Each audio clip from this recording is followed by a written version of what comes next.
अस्सलाम वालेकुम dear students, कैसे हैं? ठीक ठाक हैं। मुझे उम्मीद है कि आप खुश-ओ-खुर्म होंगे। और आज का जो टॉपिक है वो एक्सरसाइज 8.1 का क्वेश्चन नंबर 2 है। और यहाँ पे हमने क्या फाइंड करना है? ड्रॉ, बल्कि ड्रॉ करने, क्या ड्रॉ कर रहे हैं? ग्राफ। अच्छा, ग्राफ के बारे में आप क्या जानते हैं? मेरा सवाल है आपसे, ये ग्राफ क्या होता है? ग्राफ प्रेजेंटेशन कैसी है? कोई भी डाटा है, आप उसको रिप्रेजेंट करने के लिए ग्राफ का इस्तेमाल करते हैं। आपने अक्सर देखा होगा जब क्रिकेट मैच हो रहा होता है तो उस पर वो डाटा एनालिसिस होता है कि जो बैट्समैन है उसका पिछला रिकॉर्ड कैसा है, तो एक ग्राफ मेंशन करते हैं कि ग्राफ ऊपर जा रहा है या डाउन आ रहा है, उसकी जो परफॉर्मेंस है वो कैसी है, वगैरह वगैरह। तो ग्राफ का जो इस्तेमाल है वो बहुत ज़्यादा है। आज हम ग्राफ के बिल्कुल बेसिक कॉन्सेप्ट्स को पढ़ेंगे कि ग्राफ होता क्या है। तो चलिए, सबसे पहले ग्राफ को ड्रा करने के लिए आपको एक्स एक्सिस, वाई एक्सिस और ओरिजिन, आपको कार्टेशियन प्लेन लेना पड़ता है। ओके, दो लाइंस हैं, वर्टिकल एंड हॉरिजॉन्टल, और दोनों आपस में इंटरसेक्ट करती हैं at an angle of 90 degree. They are mutually perpendicular to each other and intersecting at a point O. और यहाँ पर ये जो एक्स एक्सिस और वाई एक्सिस हैं, एक्चुअली ये नंबर लाइंस हैं। आप यहाँ नंबर मेंशन कर सकते हैं, 1 2 3। यहाँ पर भी ले सकते हैं -1 -2 -3, 1 2 3। नीचे आएंगे तो -1 -2 -3। अब यहाँ पर हमने कुछ स्केल सेलेक्ट किए हैं, मुनासिब डिस्टेंस रख के 1 2 3 लिए हैं। जब हम इसको ड्रा करते हैं तो इसका डिस्टेंस इक्वल होना चाहिए। जी बिल्कुल, आप ये जो 0 और 1 आपने ये जितना यूनिट लिया है उतना ही अगला डिस्टेंस, उतना ही अगला डिस्टेंस होना चाहिए, बराबर का डिस्टेंस होना चाहिए। तो यहाँ पर लिखा है x इज इक्वल टू 2। ये ग्राफ है। आपने x कहाँ, आपका x एक्सिस किधर है? ये वाला x एक्सिस है। इधर आपने 2 देखना है, किधर लिखा हुआ? यहाँ पे लिखा हुआ है 2। आपने यहाँ पर आपने लाइन ड्रॉ कर देनी है, ये वाली जो इस 2 में से गुजरी। This is called x equal to 2। ये ग्राफ ड्रा हो गया x इक्वल टू 2 के लिए। क्यों?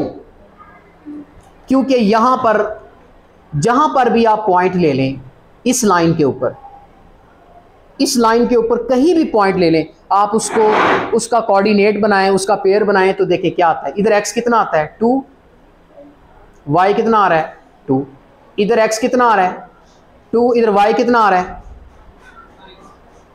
जी बोलिए, 1।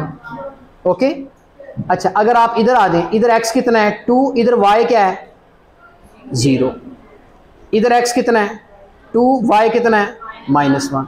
इधर x कितना है? वही 2। y इधर से देखना है कितना है? -2। इधर x कितना है? 2। इधर से y देखना है इसके सामने -3। अब इस लाइन में खास बात आपने क्या देखी? इस लाइन में कहीं भी पॉइंट लें, एक वैल्यू तो नहीं बदल रही, कम से कम x कोऑर्डिनेट, x वैल्यू नहीं बदल रही, जबकि y कोऑर्डिनेट चेंज हो रहा है। तो इसमें कॉमन कैरेक्टरिस्टिक क्या है? x is equal to 2। वो इसकी क्या बन जाती है? इक्वेशन बन जाती है। ओके, क्योंकि वो कांस्टेंट रहता है, वो चेंज नहीं हो पा रहा, इसलिए x इक्वल टू 2 इस लाइन की क्या है? इक्वेशन है। ये आपका ग्राफ ड्रॉ हो गया इस क्वेश्चन के लिए। ये जो पॉइंट्स मैंने ड्रॉ किए, ये नहीं आपने ड्रॉ करने, ये मैं समझाने की खातिर ड्रॉ किए। इसको ड्रॉ करने की जरूरत नहीं, आपने जस्ट 2 पर स्ट्रेट लाइन ड्रॉ कर देनी है जो इस y एक्सिस के क्या होगी? पैरेलल होगी। अच्छा, ये सारा नहीं लिखना? नहीं, ये नहीं लिखना, ये तो आपको सिर्फ समझाया है। ये अभी मैंने इसके लिए सॉल्व कर दिया, बस हल हो गया। जी, हर बार अलग-अलग बनाएं। अगर आप एक दफ़ा बना के उसके ऊपर बना रहे हैं तो भी ठीक है, अगर अलग-अलग बनाना चाहते हैं तो भी ठीक है। अब देखें, ये मैं रेज कर रहा हूं। अब मैं अगला क्वेश्चन करता हूं। 1 2 3 ये पॉइंट्स थे। अब मैं ले रहा हूं x इक्वल टू -3। अब x की वैल्यू -3 देखनी है, कहाँ है? किधर है -3?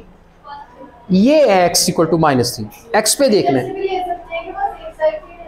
बेटे, यहाँ इस तरफ तो +3 है, वो जब y इज इक्वल टू आएगा फिर लेंगे। यहां x देखो ना, x इज इक्वल टू -3 है तो आपने x पे लेना है।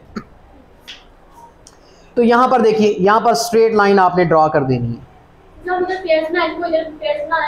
नहीं, इधर नहीं बनाने, जरूर बनाने उधर भी जरूरी नहीं थे, वो तो मैंने समझाया था बस। आप देखिए ये आपकी लाइन, इसे कहते हैं x इक्वल टू -3, बस आंसर आ गया। ये आपका इसका ग्राफ है। ओके, तो डिस्टर्ब भी। अच्छा, अब मैं इसको रेज करता हूं क्योंकि मुझे और भी ग्राफ ड्रॉ करने। इसके बाद आता है ये x इक्वल टू -1। अब बताइए -1 किधर है ये? तो यहां पर जो लाइन ड्रॉ होगी, यहां पर आपने मेंशन भी करना है x इक्वल टू -1 पे ड्रॉ। चलिए अब मैं इसको रेज कर देता हूं। ठीक है, आपने प्रैक्टिस करनी है। उसके बाद y इज इक्वल टू 3 आया है। अब y की लाइन को आपने फोकस करना है कि 3 कहाँ है, यहाँ पे।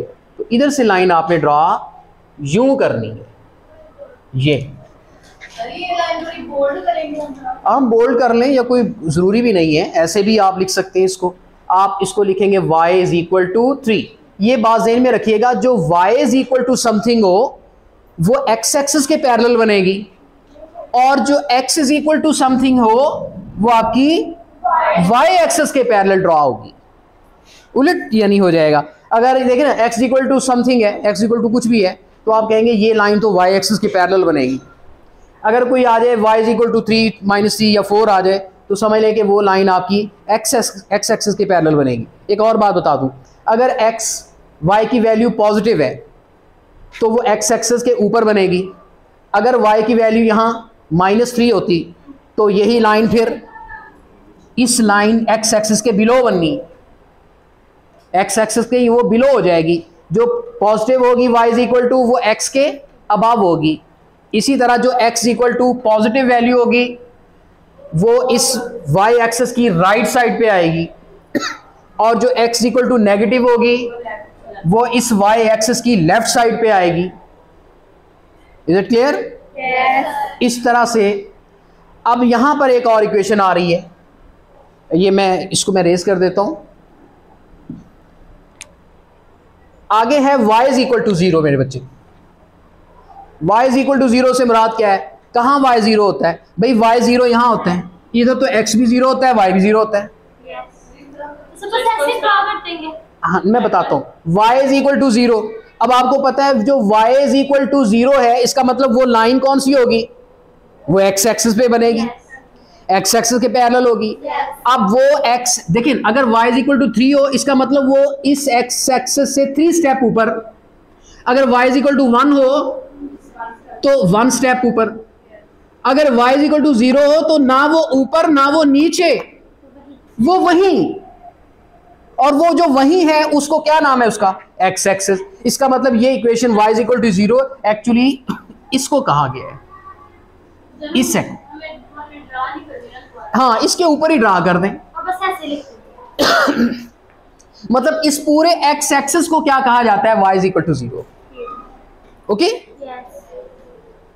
और इसी तरह अगर x इक्वल टू 0 आ जाए, ये देखें, तो फिर देखें अगर x इक्वल टू बेटे 2 है तो इसका मतलब यहां पर लाइन ड्रा होगी। अगर x इक्वल टू 1 है तो और नजदीक हो गई। अगर x इक्वल टू 0 है तो फिर यही लाइन है जो y एक्सिस है। तो इसका मतलब ये जो y एक्सिस है ये एक्चुअली कौन सी लाइन है? x इक्वल टू 0 है। तो y एक्सिस को कौन सी लाइन कहते हैं? x equal to 0। और x एक्सिस को कौन सी लाइन कहेंगे? y is equal to 0। Okay, यानी उलट है, x एक्सिस को y इज इक्वल टू 0 कह रहे हैं। क्यों? क्योंकि यहां कहा जाता है कि भाई ये x एक्सिस है, यहां y नहीं है, यहां y 0 है। और यहां x 0 कि ये सारी लाइन भाई y की है, यहां x नहीं है। इसका मतलब वो x 0 और इसका मतलब y 0। Is it clear? तो इस तरीके से हमारे। अच्छा, एक और क्वेश्चन है, x इक्वल टू 1/2, फ्रैक्शन आ गई, बटा आ गया। 1/2 हाफ होता है, हाफ मतलब 0.5। अब x 0.5 किधर आएगा? 0 और 1 के दरमियान में, यहां 1/2 आएगा। और इधर जो लाइन अब ड्रा होगी, ये इसको आप कहेंगे x इक्वल टू 0.5 या कहेंगे 1/2। Is it clear? यस। 0.5 0 और 1 के दरमियान में आएगा, तो इसका ग्राफ ये होगा। और -1/2 तो फिर वो माइनस पीछे लेफ्ट साइड पे आ जाएगा। तो इसमें ऐसे क्या होता है 3/2 है। हाँ, उसको 3/2 आ गया, आप उसको कैलकुलेटर करके उसको आप पॉइंट में ले आए। अगर 1.7 है, 1.5 है तो 1 और 2 के दरमियान में आएगा। अगर उस पे 1.7 आ जाता है तो 0.5 से थोड़ा सा आगे चले जाएं। ठीक है सर। अगर 1.9 है तो 2 से थोड़ा सा एक स्टेप पीछे आ जाएं अंदाजे से। नहीं, वो इतना माइन्यूटली जाने की जरूरत नहीं है। ओके, तो ये थे ग्राफ।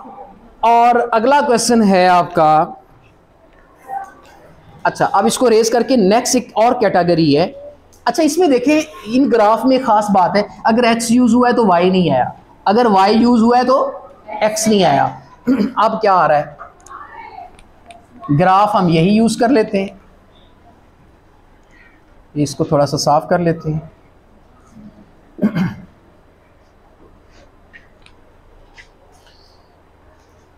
अब इसका 7th पार्ट देखें, यहां लिखा है y is equal to 3x, यानी अब y इज इक्वल टू 3 नहीं है, अब 3 के साथ क्या लग गया x।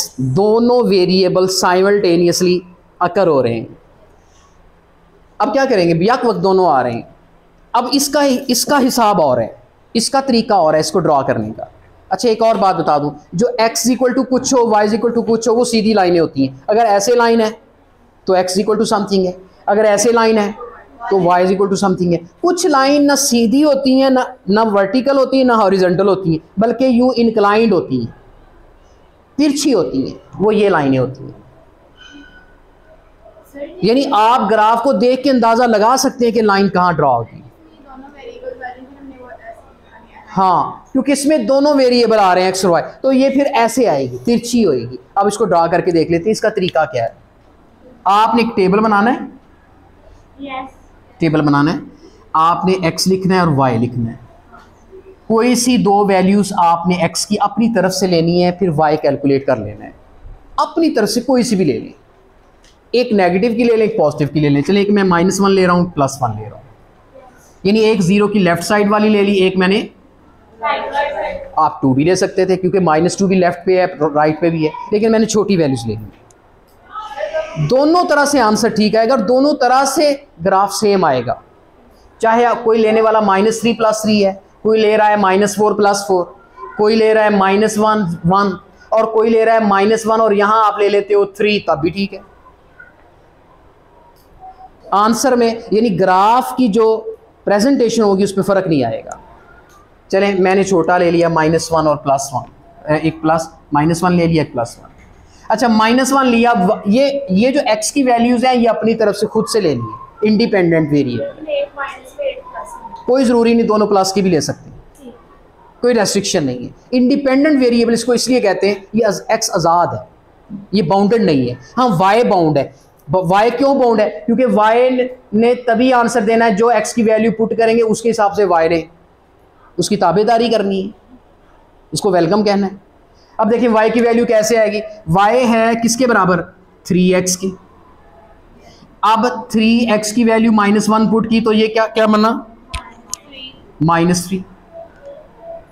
इसी तरह इसका मतलब यहां एक पेयर बन गया। अच्छा, अब यहां पर देखें x की वैल्यू क्या है, -1 और y की मैंने अभी निकाली है -3। अच्छा, y की वैल्यू ने डिपेंड किया है किस पे, x पे, x y पे डिपेंड नहीं कर रहा। तो इसका मतलब हुआ कि x जो है वो इंडिपेंडेंट वेरिएबल है और y डिपेंडेंट है।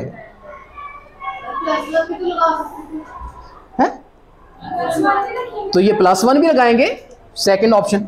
अब y किसके इक्वल होता है, 3x के।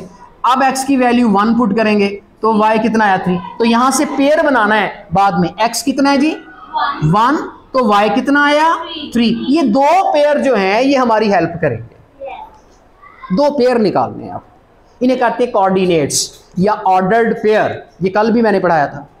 अब इन पॉइंट्स को हम यहां पे लोकेट करेंगे।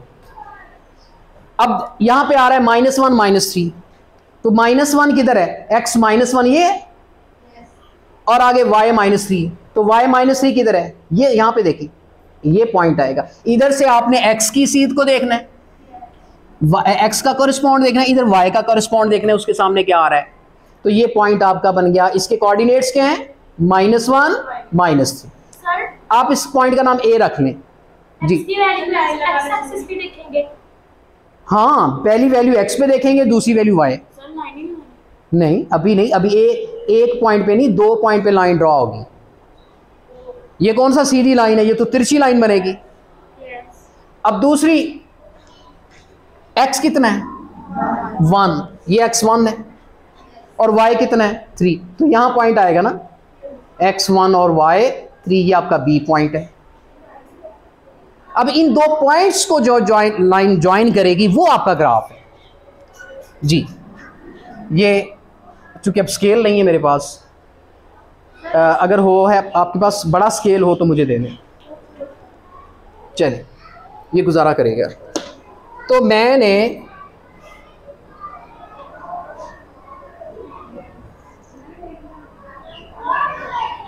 ये लाइन ड्रॉ की, ये आपकी लाइन ड्रॉ होगी। इसे आपने यहां पर लिख देना है y = 3x। ये ग्राफ ड्रॉ हो गया। अब देखिए, ये लाइन ना x एक्सिस के पैरेलल है ना y एक्सिस के पैरेलल है, ये इंक्लाइंड लाइन है, स्लोप वाली है। तो इस तरह क्वेश्चन आपने करने हैं तब जब दोनों तरफ, एक तरफ y दिया हो, एक तरफ x दिया हो। अगर यूं इक्वेशन दी हुई हो, सपोज अगर दिया हो y - 3x = 0, इस शक्ल में क्वेश्चन दिया हो, इक्वेशन दी हो, तो आपने इसको क्या करना है? y की वैल्यू निकाल लेनी है। 3x को दे y = 3x प्लस करके फिर इस तरह काम चला लेना है, यानी y की वैल्यू कितनी जी। दोनों से मुराद जी बिल्कुल, यानी दो, कम से कम 2 आपके कोऑर्डिनेट्स हों, क्योंकि 2 पॉइंट्स को मिलाएंगे तो लाइन ड्रॉ होगी। पहले ये वाला ड्रा करने के बाद हाँ हाँ। और जब x = समथिंग था, y वो तो एक ही पॉइंट से लाइन ड्रॉ हो जाती थी, क्योंकि वो तो सीधी आनी होती थी, उसने तो पैरेलल आना होता था। अब एक पॉइंट पे यहाँ डिसाइड नहीं हो सकता कि कहाँ लाइन ड्रॉ होनी है, इसके लिए 2 पॉइंट चाहिए। ओके, देखो ना, अब एक पॉइंट पे लाइन तो नहीं ना ड्रा, एक पॉइंट पे तो यहाँ ऐसे भी ड्रा हो सकती है, यहाँ भी ड्रा हो सकती है, यहाँ भी ड्रा हो सकती है। So many options. Infinitely you can draw infinitely lines through one point, through single point, but one and only one line can be drawn through 2 points. तो मुझे उम्मीद है कि जो ड्राइंग है ग्राफ की, वो आपको समझ आ चुकी होगी। चाहे वो सिंगल वेरिएबल में हो, चाहे वो डबल वेरिएबल में हो, तो आपको जो पैटर्न है वो मैंने आपको समझा दिया है। और यहाँ तक हम अपने लेक्चर को क्लोज़ करते हैं। नेक्स्ट लेक्चर तक इजाज़त चाहता हूँ। अल्लाह हाफ़िज़।